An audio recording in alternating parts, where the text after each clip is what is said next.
আপনারা শেখ সাদি রাহিমাহুল্লাহর নাম শুনে থাকবেন। বালাগাল উলা বিকামালিহি কাশাফাদ দুজা বিজামালিহি, এই কবিতা লিখে উনি বিখ্যাত হয়েছিলেন। উনি পার্সিয়ান পয়েট, ইরানি একজন কবি। তো ওনার একবার আর্থিক সমস্যা যাচ্ছিল, দৈন্যতা যাচ্ছিল, টাকা পয়সা ছিল না, ফলে ওনার পায়ে দেওয়ার মতো জুতা ছিল না। তো খুব আফসোস করতেছে, হায়রে আমি এত বড় কবি, আমার পায়ে দেওয়ার মতো জুতা নাই। আফসোস করে ঘর থেকে বের হলেন, দেখলেন এক ভিক্ষুক ভিক্ষা করছে, ওর পাই নাই। কি নাই? আর কবি সাহেবের কি নাই? ওনার জুতা নাই, এজন্য দুঃখ। বের হয়ে দেখে সাইল ভিক্ষুক, ওর পা নাই। এবার উনি সেজদায় পড়ে আল্লাহর ডেকে বলে, আল্লাহ শুকর আলহামদুলিল্লাহ, অনেক ভালো আছি। শুকর আলহামদুলিল্লাহ, বেশ ভালো আছি, অনেক সুখে আছি। এজন্য সুখ হচ্ছে আলহামদুলিল্লাহর ভিতরে। সুখ আছে কিসের ভিতরে? যে কোনো পরিস্থিতিতে আমরা থাকি না কেন, বিপদে আপদে, সকালে বিকালে, শীতকালে গ্রীষ্মকালে, আমরা কি পড়ব? আলহামদুলিল্লাহ পড়ব। এর কারণ চাহিদার কোনো শেষ নাই। যার আছে যত বেশি, সে চায় তত বেশি।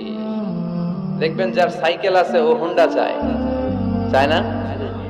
আরো নিচ থেকে যদি বলি, যার পা নাই ও চায়, আল্লাহ আমার যদি দুইটা পা থাকতো। কথা বলেন, পা নাই এরকম লোক আছে না এলাকায়?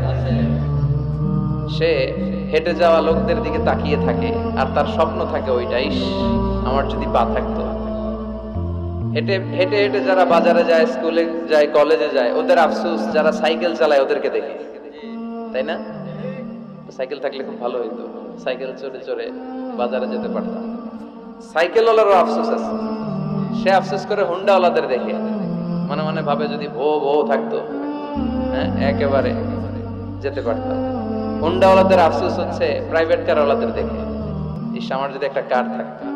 যার কার আছে ও আফসোস করে, ইস আমার যদি একটা প্লেন থাকতো। যার প্লেন আছে ও বলে, ইস আমার যদি একটা কপ্টার থাকতো, if I had a copter, আমার যদি একটা হেলিকপ্টার থাকতো, উড়াল মারতাম। কথা বলে। তাহলে এই চাহিদার, ডিমান্ডের, হিউম্যান ডিমান্ডস এর কোনো শেষ আছে? যে এলাকার ছোট্ট মেম্বার, ওই মেম্বার ভাই চায় কি করে চেয়ারম্যান হওয়া যায়। কথা বলেন। যিনি চেয়ারম্যান হয়ে গেলেন, উনি এবার ভাবে কি করে MP, member of the parliament হওয়া যায়, তাই না? আচ্ছা, এমপি যিনি হয়ে গেলেন, উনি আরেকটু উপরে যেতে চায়, ভাবে যদি একটু যদি যাইতে পারি, একটা মন্ত্রণালয় যদি পাইতাম, হ্যাঁ মিনিস্ট্রি যদি একটা পেতাম, কতই না ভালো হতো। তো মন্ত্রী যিনি হইল, উনি ওনার অনেক শখ, ইস আর একটা জায়গা বাকি, হ্যাঁ কি নাম ওইটা, পিএম, প্রাইম মিনিস্টার। কিন্তু এই দেশে অসম্ভব। কথা বলেন, এই দেশে প্রাইম মিনিস্টার হওয়া যাবে? এক দুজন এদের মধ্যে ধাক্কাধাক্কি, এবং ওনাদেরকে মেনে নিতে হবে।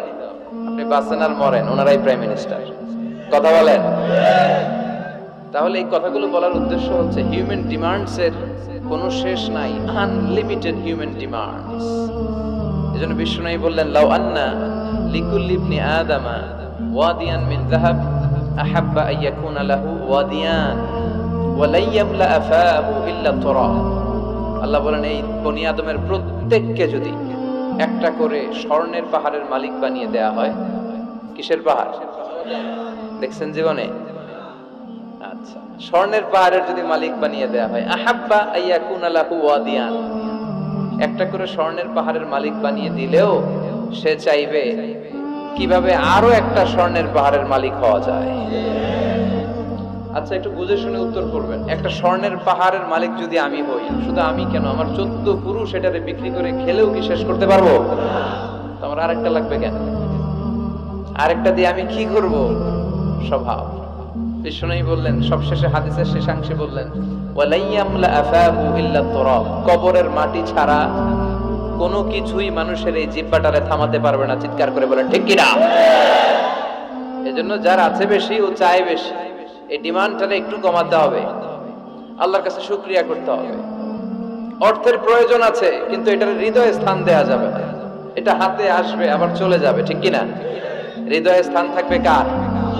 যাদের হৃদয়ে আছে আল্লাহর ভয়, তারা কবু পথ ভুলে যায় না। আল্লাহর প্রেম ছাড়া এই দুনিয়া কারো কাছে কোনো কিছু চাই না, ঠিক কি না? মুমিনের হৃদয়ে দরদ ভালোবাসা থাকবে একজনের জন্য, চিল্লায় বলেন তো তিনি কে? এজন্য আমরা যেন শুকরিয়া করি, আমরা যেন অভিযোগ না করি। দেখেন, আমরা যদি জিজ্ঞেস করি ভাই আপনি কি চান, কি লাগবে আপনার, কার কি লাগবে, একজন বলবে আমি এটা চাই, আমার এটা নাই, আমি ওইটা চাই, ওইটা চাই, কত কিছু লাগবে আমাদের। কিন্তু ঠিক এই মুহূর্তে যে লোকটা হসপিটালের বেডে শুয়ে আছে, ক্যান্সারে আক্রান্ত, ক্যান্সার যার নেই কোনো অ্যান্সার, ওরে যদি জিজ্ঞেস করেন ও বলবে আমার কিচ্ছু লাগবে না, আমি শুধু বাঁচতে চাই। ও কি চায়? আর আমরা অনেক কিছু চাই। এজন্য আমরা শুকরিয়া করব বেশি বেশি। শুকরিয়া করলে বাড়িয়ে দেয় কে? বিশ্বনবী দোয়া করতেন, আল্লাহুম্মা জাআলনি সাবুরা ওয়া জাআলনি শাকুরা ওয়া জাআলনি ফি আইনি সাগীরা ওয়া ফি আ'য়ুনিন নাসি কাবীরা। আল্লাহ আপনি আমারে ধৈর্যশীল বানান, আপনি আমারে শুকরগুজার বান্দা বানান। আল্লাহ আমার চোখে আপনি আমারে ছোট বানান, গোটা বিশ্বের মানুষের চোখে আপনি আমারে বড় বানান। সবাই পড়ি আমিন। এজন্য সব সময় প্রশংসা করব কার? কম কম না বেশি বেশি? সব সময় শুকরিয়া করতে রাজি আছি তো? আল্লাহ সব সময় যেন আমরা তোমার শুকরিয়া করতে পারি, তুমি তৌফিক দাও। কথা বলেন, জট লাগায় নাকি জট খুলে দেয়?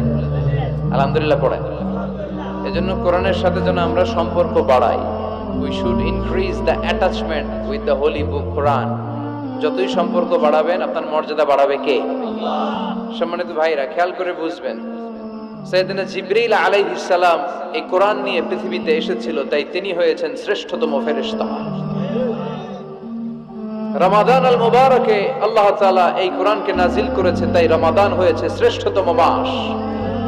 বিশ্বনবীর উপর আল্লাহ তাআলা এই কোরআন নাজিল করেছেন, তাই তিনি হয়েছেন বিশ্বনবী। আমরাও যদি এই কোরআনের সাথে সম্পর্ক লাগাই, আমাদের মর্যাদাও এরকম আকাশচুম্বী করে দিবে কে? যেন কোরআনের সাথে অ্যাটাচমেন্ট বাড়ানোর দরকার আছে না নাই? প্রতিদিন যেন আমরা কোরআন তেলাওয়াত করি, প্রতিদিন যেন কোরআনের বঙ্গানুবাদ পড়ি। যা বলার সব বলা হয়েছে, নতুন করে আল্লাহ কিছু বলবে না। এজন্য কোরআন থেকে নূর নিয়ে যেন আমরা নিজেদেরকে আলোকিত করি। কোরআনের একটা নাম হচ্ছে নূর, একটা নাম কি? লিতুখরিজান নাসা মিনাল যুলুমাতি ইলান নূর। এই কোরআনকে আমি পাঠিয়েছি অন্ধকারাচ্ছন্ন মানুষগুলোকে আলোর পথে নিয়ে যাবার জন্য। কোরআন মানুষকে আলোকিত করে, কোরআন মানুষকে জাহালাত বা অন্ধকার শিক্ষা দেয় না। এজন্য আসুন কোরআনের সাথে সম্পর্ক বাড়াই এবং নিজেদেরকে আলোকিত করি। আর এই কোরআনের যেখান দিয়ে আমরা কথা শুনি না কেন, বরকত আছে না নাই?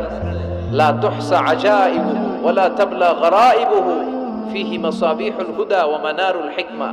কোরআনের আশ্চর্যান্বিতার কোনো শেষ নাই, কোনো শেষ নাই। যতই পড়বেন ততই আশ্চর্য হবেন। সুবহানাল্লাহ পড়বেন না? ওয়ালা তাবলা গরাইবুহু, এটা কখনো পুরাতন হবে না, জীর্ণ শীর্ণ হবে না। সূরা ফাতিহা যারা আমরা পড়েছি লক্ষ লক্ষ বার, যাদের বয়স 50 কিংবা 60, কত লক্ষ বার সূরা ফাতিহা পড়েছি, কোনো হিসাব আছে? তারপরেও কোনোদিন কি মনে হয়েছে যে সূরা ফাতিহাটা পুরান পুরান লাগে? 60 বছর ধরে সূরা ফাতিহা দিয়ে শুরু করছি নামাজ, কালকে থেকে কুল পাল্লা দিয়ে শুরু করব, এরকম কেউ বলে? কোরআন পুরান লাগে? চির নতুন, এভারগ্রিন, সবুজ, চির সবুজ, চির নতুন। এটা কখনো পুরাতন হয় না। ফিহি মাসাবিহুল হুদা, কোরআনে আছে হেদায়েতের মশাল। ওয়া মানারুল হিকমা, আর কোরআন হচ্ছে বিজ্ঞানের সুউচ্চ মিনার। কোরআনের ভিতরে বিজ্ঞানের তথ্য উপাত্ত আছে না নাই? আপনি কোরআনে বর্ণিত cosmic symbols, natural phenomena, scientific indications গুলো যদি পড়েন আপনি অবাক হবেন, কপাল ঘষে ঘষে আল্লাহর সিজদা দিবেন, ঠিক কি না? এজন্য আসুন কোরআনের সাথে সম্পর্ক বাড়াই। প্রতিদিন কোরআন পড়ব, ধীরস্থির ভাবে পড়ব। রাত্তিলিল কুরআনা তারতিলা। আনাস রাদিয়াল্লাহু তাআলা আনহুকে জিজ্ঞেস করা হলো, আনাস, আল্লাহ রাসূলের কাইফা কানা কিরাআতু রাসূলিল্লাহ, আল্লাহ রাসূলের কিরাত কেমন ছিল? তিনি বললেন, কানাত মাদ্দান। আল্লাহ রাসূল সাল্লাল্লাহু আলাইহি ওয়াসাল্লাম টেনে টেনে তেলাওয়াত করতেন, টেনে টেনে তেলাওয়াত করতেন। এই যে একটু আগে তেলাওয়াত হচ্ছিল সূরাতুল মুলকের, কত সুন্দর টেনে টেনে সে পড়েছে। এইভাবে বিষ্ণু সাল্লাল্লাহু আলাইহি ওয়াসাল্লাম টেনে টেনে পড়তেন। উম্মে সালামা রাদিয়াল্লাহু তাআলা আনহাকে জিজ্ঞেস করা হলো, কাইফা কানাত কিরাআতু রাসূলিল্লাহ ইয়া উম্মুনা, ইয়া উম্মানা, আমাদের মাতা, আমাদের প্রিয় নবীর তেলাওয়াত কেমন ছিল? উম্মে সালামা বললেন, কানা রাসূলুল্লাহ ইয়াকাত্তিউ বাইনা কিরাআতিহি আয়াতান আয়া। আল্লাহ রাসূল সাল্লাল্লাহু আলাইহি ওয়াসাল্লাম এক আয়াত করে থেমে থেমে কোরআন তেলাওয়াত করতেন। পড়েন সুবহানাল্লাহ। এক আয়াত পড়তেন, থামতেন, আবার আরেক আয়াত শুরু করতেন, আবার আরেকটা আয়াত পড়তেন, আবার